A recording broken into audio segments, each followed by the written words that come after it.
Assalamualaikum warahmatullahi wabarakatuh. Ketemu lagi dengan Pak Fajar. Kita belajar tentang pelajaran asas teknik kimia. Kita akan membahas tentang neraca massa dengan reaksi kimia. Tentunya sebelumnya kita telah belajar neraca massa tanpa reaksi kimia seperti destilasi, ekstraksi, filtrasi. Nah, sekarang kita belajar dengan reaksi kimia. Nah, dalam reaksi kimia tentunya panjenengan sudah memahami ada persama reaksi A plus B menjadi C plus D. Nah, A dan B merupakan reaktan atau bereaksi. Jadi bahannya yang akan nantinya bereaksi. Kemudian C dan D adalah produk atau disebut hasil reaksi. Nah, itu dilihat dari segi kualitatif. Dari segi kuantitatif adalah angka ya, mol-mol perbandingan mol-mol sebelum dan sesudah reaksi. Misal jika 1 mol A bereaksi dengan B ya, maka menghasilkan berapa mol C dan D. Nah, ini kaitannya dengan stoichiometri reaksi kimia. Artinya perhitungan reaksi kimia. Nah, insya Allah sudah diingat A ini apa, B ini apa, B kecil maksud saya, C kecil itu apa, D kecil itu apa ya. A kecil, B, C, D yang kecil itu adalah koefisien. Jadi banyaknya mol bisa ya, mol yang bereaksi ya dan mol yang dihasilkan kalau di dalam produk. Misalkan C hanya koefisien C ya. Di kecil ini adalah koefisien produk yang nama C ya. Nah, di dalam praktek jarang terjadi peristiwa di mana reaksi itu berjalan dengan stoichiometri tepat ya. Dia bisa bereaksi sempurna itu jarang ya. Biasanya salah satu reaktan itu berada pada posisi yang berlebihan. Ya, jadi tidak bereaksi semuanya, ada sisa ya, dalam suatu bahan. Nah, pada akhirnya masih ada sisa-sisa jenuh reaktan. Misalkan tadi A dan B bereaksi, kita tidak bisa memungkiri A dan B itu bisa tepat bereaksi semua. Pasti misalkan menyisakan A atau B. Maka ada hitungan limiting reaksi. Limiting reaksi itu adalah reaksi pembatas, reaktan pembatas. Reaktan pembatas itu apa?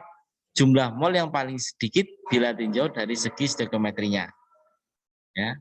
Kemudian ekses reaktan. Ekses reaktan itu adalah zat reaktan yang berlebihan atau yang berlebih. Jadi lawannya, limiting reaksi itu reaksi yang habis bereaksi terlebih dahulu. Kalau eksis reaktan, reaktan yang berlebih atau reaktan yang sisa. Dan ada persen excess of reaktan. Jadi kita bisa menghitung kelebihannya. Persen excess adalah jumlah mol kelebihan dari kebutuhan teoritis dibagi jumlah mol kebutuhan teoritis dikali 100%. Jumlah mol kelebihan itu adalah mol umpan. Umpan ini adalah reaktan, mol reaktan dikurangi mol kebutuhan teori. Teoritis merupakan kondisi pada saat limiting reaksi habis bereaksi. Ya. 4. Konversi. Konversi ini adalah jumlah reaktan yang bereaksi dibagi jumlah mol reaktan yang masuk reaktor dikali 100%. Jadi mol reaktan yang bereaksi dan mol reaktan yang masuk reaktor, artinya mol umpan, mol mula-mula, mol reaktan mula-mula. Nilai konversi itu sama dengan 0 sampai dengan 100%. Yield atau rendemen. Rendemen itu berat hasil dibagi berat umpan dikali 100%. Berat reaktan, berat produk dibagi berat umpan atau berat reaktan dikali 100%. Nah, mudah kan? Nah, ingat untuk NM ya yang melibatkan reaksi kimia, maka maksudnya NM itu adalah neraca massa yang melibatkan reaksi kimia, maka bekerjalah dengan satuan mol ya. Jadi kita acuan utamanya karena di kimia itu punya satuan pokok ya, yaitu jumlah zat adalah mol, maka kita basisnya adalah mol. Jika basis dinyatakan dalam satuan massa, maka obral terlebih dahulu menjadi satuan mol. Ya, kita tahu mol itu kalau ke gram ke massa maksudnya adalah dibagi AR atau MR. Nah, ini contoh soal akrilonitril. Ya, akrilonitril ini adalah C3H3N. Ya, ini diproduksi dengan cara mereaksikan propilen. Propilen ini adalah C3H6. Amonia, amonia ini adalah NH3 dan oksigen itu tentunya O2. Nah, kita bisa mereaksikan C3H6 atau propilen ditambah NH3 ditambah O2 menjadi akrilonitril C3H3N ditambah menghasilkan air H2O. Nah, tugas pertama kita adalah menyetarakan reaksi. Nah, setelah disetarakan reaksi ternyata ada koefisien 1 di NH3 juga 1, di O2 terhitung 1,5, memiliki koefisien 1,5. Kemudian di C3H3N itu koefisiennya 1, kemudian di air itu koefisiennya adalah 3. Nah, ini dari penyetaraan reaksi. Insya Allah panjenengan sudah bisa semua ini. Nah, umpan reaktor ya di dalam reaktor, di dalam vessel misalkan, dalam tabung reaktor itu berisi 10% propilen, kemudian 12% amonia dan 78% udara. Tentukan limiting reaksi atau reaksi pembatasnya. Persen ekses reaktan, ya persen reaksi sisa, ya reaktan yang sisa. Kemudian berapa jika dikonversi limit reaksinya hanya 3%, berapa rasio mol akrilonitril dibagi per mol NH3O4 dan komposisi di arus keluar reaktor. Nah, berapa komposisinya? Nah, penyelesaiannya komponen di arus produksi P diprediksi berdasarkan data komposisi F. Nah, F itu adalah feed itu umpan atau reaktan. Reaktannya terdiri dari C3H6 propilen tadi 10%, kemudian amonia 20%, udaranya ada oksigen O2 16,38% dan nitrogen 61,62%. Ya. Ini nitrogen ini dapat dari mana? Karena nitrogen dianalogikan karena nitrogen itu lebih banyak di udara. Maka tinggal kalau misalkan udaranya 100% dikurangi oksigennya 16,38% sehingga muncul nitrogen 6 ini ya udaranya 78%, mohon maaf 78% ya. 78% berarti 78 dikurangi 16,38 ya, maka nitrogennya adalah 61,6. Kalau kita jumlah total fraksi mol yang ada di feed 4 adalah 100%. 10% tambah 12 tambah 13,38 tambah 61,62%, jawabannya adalah 100%. Nah, di dalam reaktor dikonversi 30%. Nah, produknya, nah ini produknya akrilolein tadi ya, produknya yaitu akrilonitril ya, akrilonitril C3H6N ya. Kemudian ada C3H6 yang sisa, mungkin ada yang sisa ya. Kan kemudian NH3 yang sisa, barangkali ada sisa dalam umpan, kemudian O2, kemudian N2, kemudian ada air H2O. Jadi di produk itu ada 1, 2, 3, 4, 5, 6, ada 6 kemungkinan yang terjadi. Yang pasti mungkin adalah C3H6 ya, dan H2O. Yang ini C3H6, NH3, O2, N2 itu ada kemungkinan ya ada di dalam produk. Karena kita tidak tahu mana yang habis bereaksi, apakah C3H6 atau KNH3 atau udaranya yang habis bereaksi. Nah, kemudian analisis neraca masanya atau analisis NM, kita lebih mudah menggunakan perhitungan 100 gram mol ya fraksinya. Kita jadikan 100 ya, biar mudah 100 mol. Nah, tadi kita tahu reaksinya adalah ini yang sudah disetarakan, maka komponen C3H6 itu 10%. Maka karena basisnya adalah 100 mol, maka umpannya adalah 10 mol. Ya, 10 per 100 kali 100 mol. Jadi 10 mol. 10 yang bereaksi karena ini adalah 1, koefisiennya T3H6 adalah 1, maka 10. Sisanya berarti 0. Kan 10 dikurangi 10 sama dengan 0. NH3. NH3 itu ada 12% mol, berarti 12 mol. Yang bereaksi karena koefisien NH3 adalah sama 1, maka seperti C3H6, maka 10. O2 ada 16,38%, maka 16,38. Karena koefisiennya 1,5, beda dengan 1, maka 15 mol. Dari mana? Jadi 1,5 ya dikali 10 sama dengan 15. Sehingga kita tahu yang sisa ini adalah NH3, ekses reaktannya. Kalau reaksi pembatasnya adalah C3H6, propilena, propilen ya. Nah, sisa O2 berarti 16,38 dikurangi 15 adalah 1,38 mol. Nah, maka kita bisa menentukan C3H6 adalah limiting reaktan. Tentukan persen ekses, persen yang sisa. Yang sisa adalah NH3 sama O2. Maka 2 dibagi ya 2 dibagi 10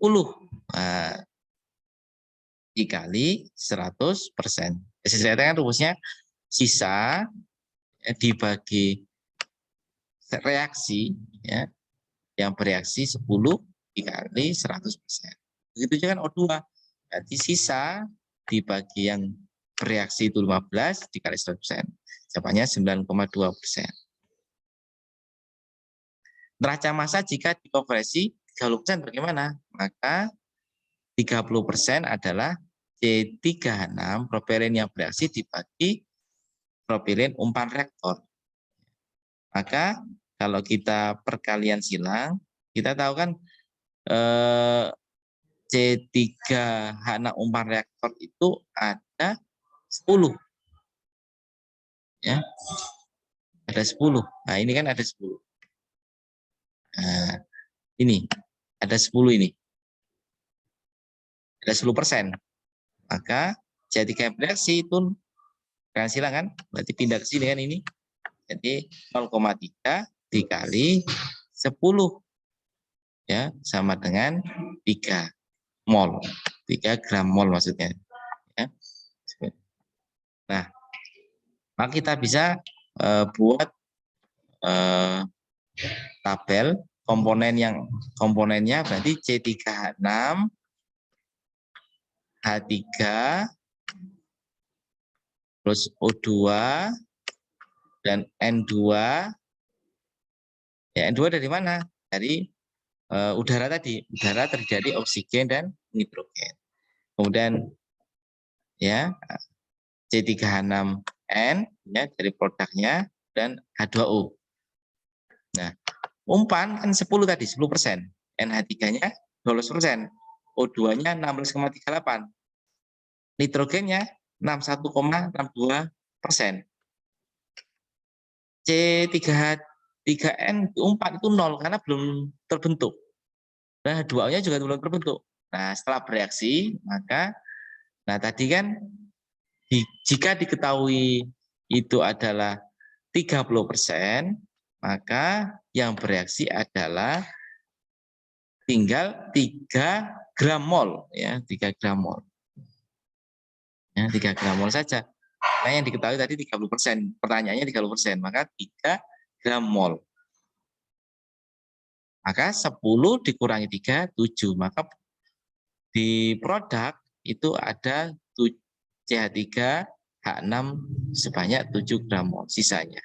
Kemudian NH3 itu yang bereaksi 3, maka 12 kurangi 3, 9 produknya. Yang ada di produk, yang sisa. Kemudian oksigen 16,38, 4,5. Dapat 4,5 dari mana? Ya, 1 aja 3. Kalau 1,5 berarti 1,5 dikali 3 sama dengan 4,5.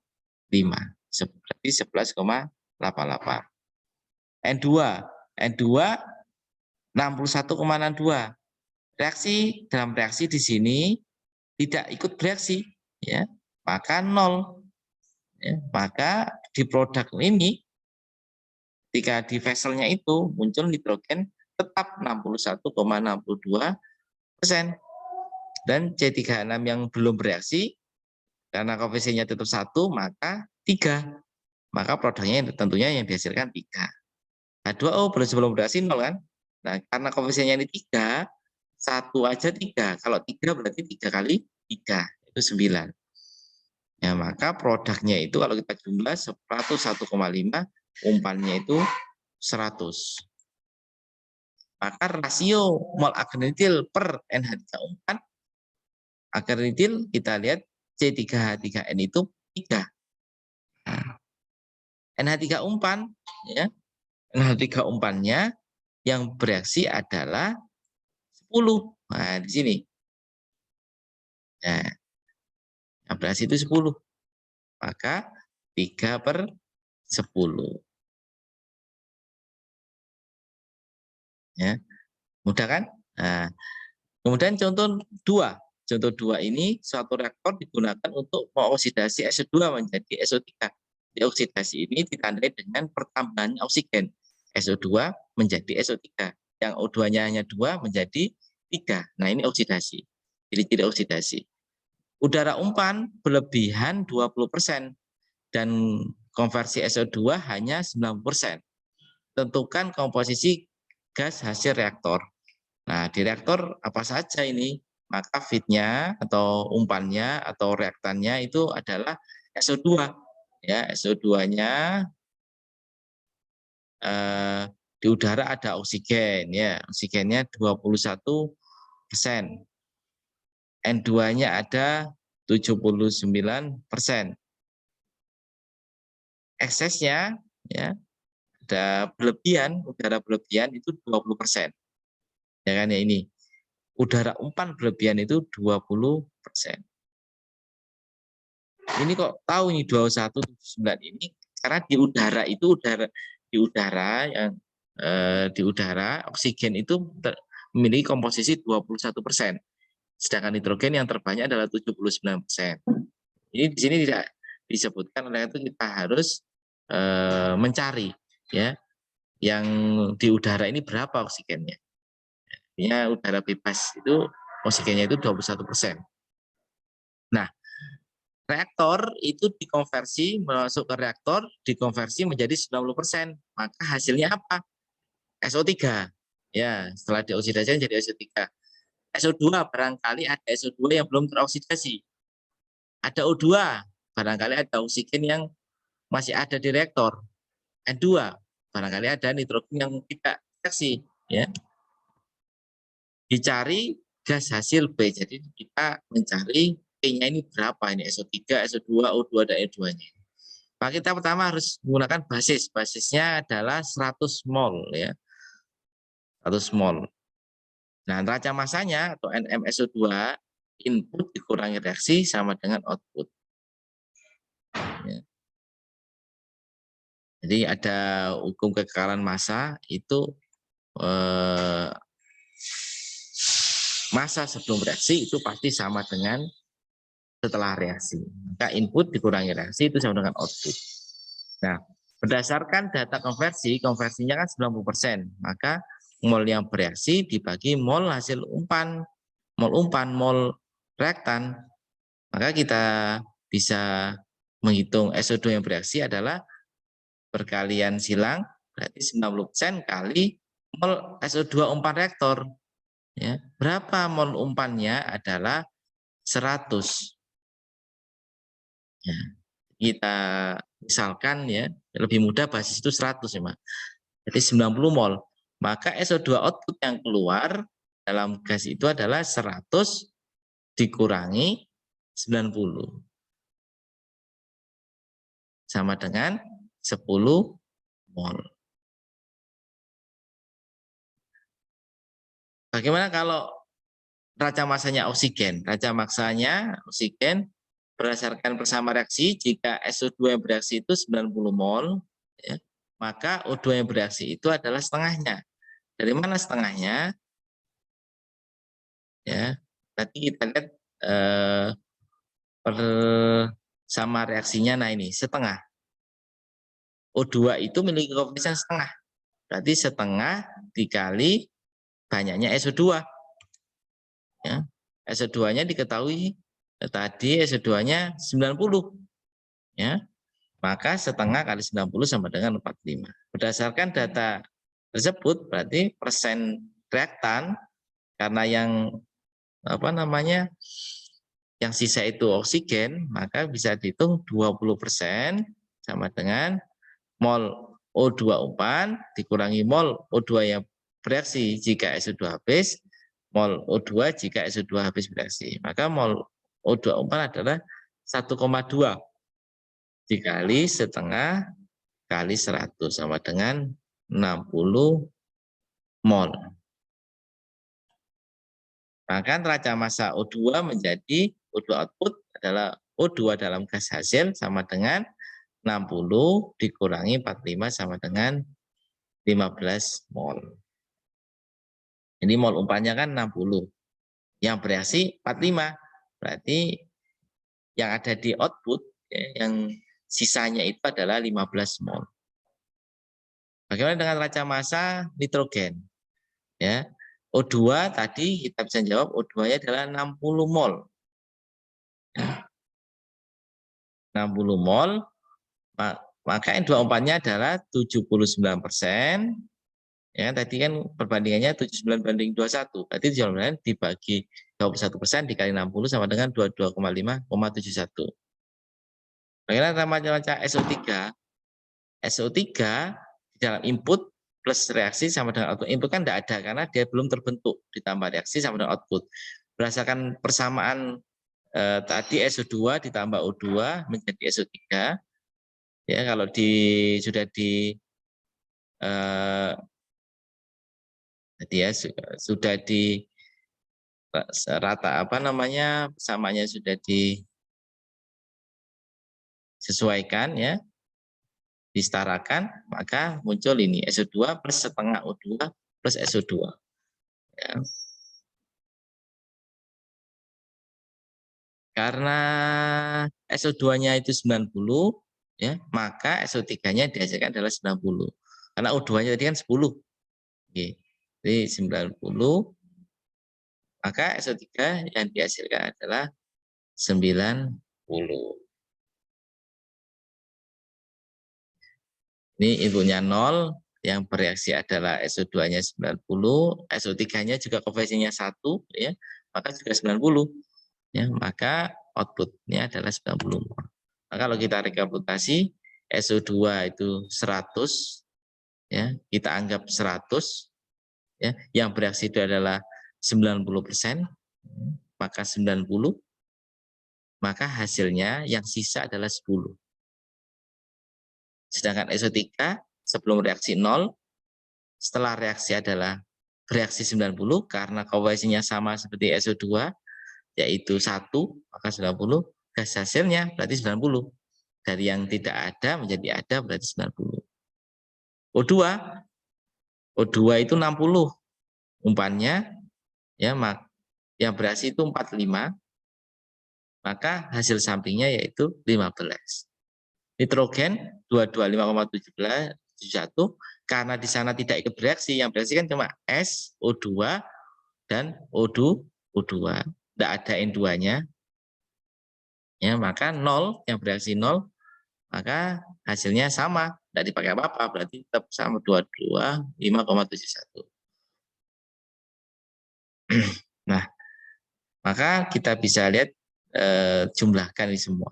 Persen mol dalam P ini maksudnya apa? Ya, kita bandingkan di sini. Tadi 10 dibagi 30,1 dikali 1% itu sama dengan 2,93. Juga dengan 90 dibagi 340,71 dikali 100% itu 26,42. 15 dibagi 340,71 dikali 1% sama dengan 4,40. Ya, ini rekapitulasinya hasilnya. Silakan soal-soal ini kalian kerjakan sebisanya, mudah-mudahan bisa semuanya, dan jika misalkan ada kebingungan bisa tanyakan ke kami. Sebenarnya ini sama seperti contoh soal yang telah kami berikan. Akrolinitil C3H3N, kemudian direaksikan dengan propilena, amonia, dan oksigen. Selamat belajar ya. Ini ada 4, 5, 6, 7, 8, 9, 10. Semangat untuk mengerjakan. Assalamualaikum warahmatullahi wabarakatuh.